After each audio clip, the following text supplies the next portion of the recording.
So before we start off on our final week of the CBT Fitness Health Coaching certification, let's quickly review and reflect and do some business application tasks. Make sure you again read summary week 11 so you know the most important information from this week. I'd like you to spend some time looking at core beliefs and looking at what core beliefs might you be holding or your clients. Now, you might want to tackle some thought records worksheets, pull some old ones up when it comes to yourself and your clients, and see if you can hypothesize any core beliefs that may have been a pattern that presented themselves. I'd like you to review the different ways to help restructure core beliefs and what tools do you feel most comfortable with when it comes to your coaching practice. Now, I'd like you to again tackle the downward arrow technique on yourself. And now that you've learned information on core beliefs and you've got a ton of more intel and data and information on CBT, do you find it easier to fill out? If your clients hold on to core beliefs that you're unable to work with, I'd like you to try and figure out what you can do to help them. Can you refer out?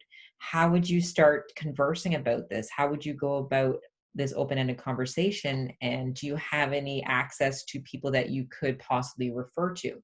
Do you need a directory when it comes to certain aspects of your referral? Is it eating disorders, depression, anxiety? How are you going to tackle that?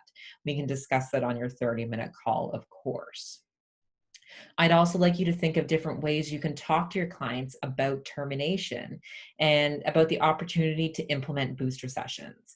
Maybe look at how can you start implementing booster sessions into your price list? How would you go about conversing with that? How do you go about putting that on your website or your price list? So have a think about that. And then your business application. I'd like you to try and explain core beliefs to a client, a family member, or friend. You've obviously been doing this throughout the course, so the core belief work will seem a little bit difficult to understand, but it shouldn't be too bad if you're explaining the automatic thoughts and rules for living with your clients and friends way ahead of time, so they're kind of enjoying this journey with you. I'd like you to pick one core belief that you would like to start changing when it comes to your business and how you see CBT and work through the 5 steps. And also try and complete a social media post or blog post about core beliefs and how they're connected to emotions and behaviors. So if you're going to tackle that, go ahead with the blog post and definitely tag us in it. And again, we'll meet up for your final week of your CBT Fitness Health Coaching certification.